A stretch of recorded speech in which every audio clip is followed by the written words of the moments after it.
Ngayon guys, nandito tayo, napakaraming mga bagong subscriber natin. Grabe, hindi ko inaasahan ito ha. Maraming salamat sa inyong pag-subscribe po kay Gosander 88. Lalo na sa isang account ko na Bibi Bosamar. Maraming salamat po sa inyo. Grabe guys, hindi ko inaasahan ito kaibigan. Oo, grabe. Hindi ko inaasahan talaga guys. Napakarami pang mga bago nating mga kaibigan na nag-subscribe. Alam po natin yung mga old natin na mga kaibigan, marami-rami din po yung wala na, nagsawa na. Walang problema po yan. At least meron po tayong mga bago mga subscriber kaibigan. Meron po paabot ba, gusto po daw nilang i-guide daw natin sila kung wala po bang kalamidad ngayon doon sa Makati. Kasi yung iba naka-work sila doon sa Makati, yung matataas po na palapag, aabot po daw ng 20, 15. Oo, meron po silang gustong malaman kung wala po ba daw mga lindol dyan sa part ng Luzon.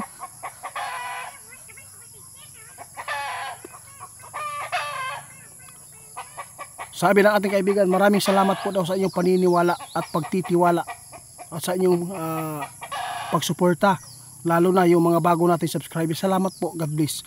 Ngayon po, ang ipinapaabot ng ating kaibigan, wala po silang nakikita ngayon na may lindol. Ngunit mag-ingat pa rin kayo ha, kasi po mahirap po na maabutan kayo ng ganyan kataas na building, no? Ilang story ba yun? Basta 20, 15. Mag-ingat lang po kayo ha, mag-ingat po kayo, kasi sinabi natin kaibigan, yung hindi po madiditik ang lindol o yung mga kalamidad na kung anong oras po tatama. Pero malalaman po ng ating kaibigan kung meron pong mga paparating at sign. Yun po, wala sila nakikita ngayon. Pasalamat tayo kaibigan.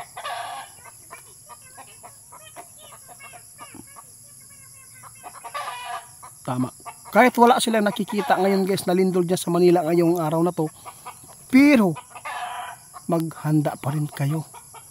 Kailangan po ninyo ang manalangin lagi na iiwas kayo sa mga kapahamakan dyan. Lalo na ang sinasabi ng ating kaibigan, hindi nila matansa, hindi nila nakikita kung anong oras, kung anong araw ha.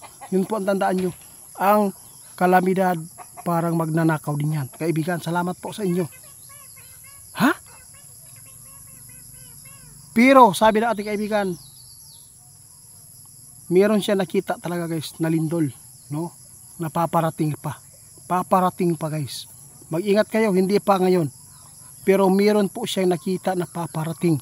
Lalo na ang mga tao dyan na laging tinatamaan po ng bagyo yung lugar nyo. Kung lagi kayong naaabot ng baha, please lang umalis kayo dyan. Yun po kaibigan. Tandaan po daw ninyo guys yung mga ipinapaabot ni Gosander 88, yung panaginip niya na itanong po natin kay kaibigan, na sana hindi nyo makalimutan yan, kasi babala po ng ating kaibigan sa lahat po ng malapit sa ilog, matirik na mga area. Kung maalanganin kayo dyan, lalo na pag na-slide, likas kayo kung pwede, para hindi po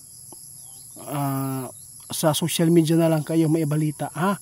Yun po ang payo na kaibigan.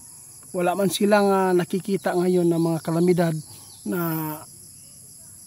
yung nag-request sa atin, safety po kayo doon sa kinaroroonan po ninyo.